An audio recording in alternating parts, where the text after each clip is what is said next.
Can life have meaning without God? You know, I hear the idea that it can from many of my atheist and secular friends. I regularly hear people tell me, I don't need to believe in God to be happy or fulfilled or to live some kind of meaningful life. Well, whilst I respect where that's coming from, I want to respectfully say, I'm afraid you can't. If there is no God, there is no meaning. Let me tell you why.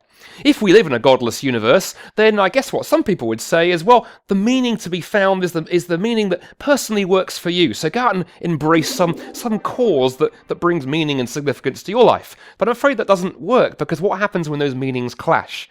What happens is exactly what you are doing right now. What you consider to be the meaning of life clashes with what I might find meaningful, so you try to make a case for what you consider meaningful. You think you have an upper hand because you think you're tuned into some meaning that supersedes human judgment. Even if this is the case, which I don't think it is because it seems incoherent, you have the same problem everyone else does, which is convincing other people that you are correct. Even if there is an objective moral standard, you may not be able to convince people that there is, and even if you do, you still have to convince them that there is some reason that standard ought to be met. For example, suppose that you decide your meaning of life is going to be to embrace the cause of environmentalism.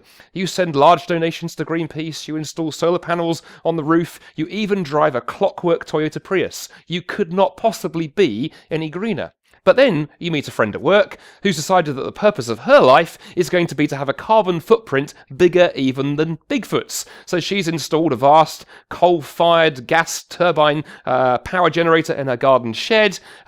She kills baby seals and makes them into gloves for a hobby. And she even drives a Hummer. In fact, 2 of them. You couldn't find somebody who is less environmentally friendly. Your meaning of life and your colleague's meaning of life completely clash. How do you resolve that? You can't appeal upwards because we live in an atheistic world, you've said, right? There is no God. What do?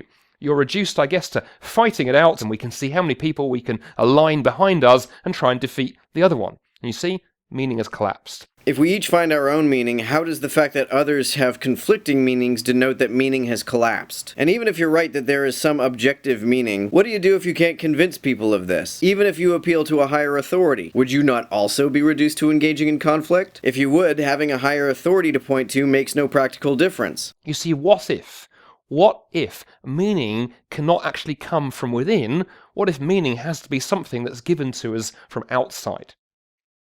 Do you know, in many areas of life, we recognise that all the time.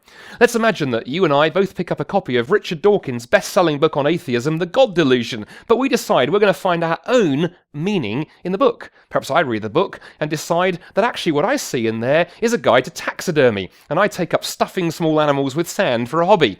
You, on the other hand, the meaning that you find in the book is that you read it as a cookery book, and it inspires you to apply for Great British Bake Off and invent a whole range of cakes and desserts based on the book. Well, we meet each other in the pub one day, and we end up having a massive fight about the meaning we have both found in the God Delusion. I think you're equivocating the meaning of the word meaning here. Usually when people talk about the meaning of life, they aren't referring to the definition of the word. They seem to be talking about what we ought to do with ourselves, which is a far more subjective question than whether the God Delusion contains recipes. These are not analogous issues. And then who should walk in the door of the pub but Richard Dawkins himself? He looks at the 2 of us rolling around on the floor, trading blows, and says, "What are you 2 jokers fighting about?" And we tell him. And he looks at us and he says, "Well, hang on a minute. Let me clear it up for you. I am the author of that book, and I can tell you its meaning." Well, on this occasion, the good Professor Dawkins would in fact be right, because as the author of the book, he can indeed put meaning into the book from outside. Now, we see that goes for books. What about life? Again, if you're talking about giving a definition of the word life, yes, that is done at the societal level and not at the individual level. If you're talking about creating an objective ought, I don't know what that would even mean. I have no idea why I ought to do something just because my creator says so. How does that logically follow? If there is an author, if there is a creator, then life can have a meaning. But just as if the Richard Dawkins book was actually just created by an explosion in the Scrabble factory, causing the letter tiles to fall randomly on the ground, there would be no meaning in the book. Likewise, if life is just a cosmic accident, life can have no meaning. But the Christian worldview says something far more exciting than that. It doesn't just tell us there is a God, there is a creator, there is an author, and therefore there is a meaning of life. But it tells us that creator, that author, that God has stepped into history in the person of Jesus Christ. In fact, history is his story. Yeah, and universe means one verse. I know you apologists love your word games. And he invites us not just to discover the abstract meaning of life, but to know that meaning of life through a relationship with Jesus Christ. Christianity says, yes, there is a meaning of life, but that meaning is not an abstract idea, not a concept, not a philosophy, but a person who can be known, Jesus Christ. And the question is simply, do we not just want to know life's meaning in the abstract, but do we want to know life's meaning personally? I hope that you do. Even if everything you say is true, I think the more important question is, why should I give a shit?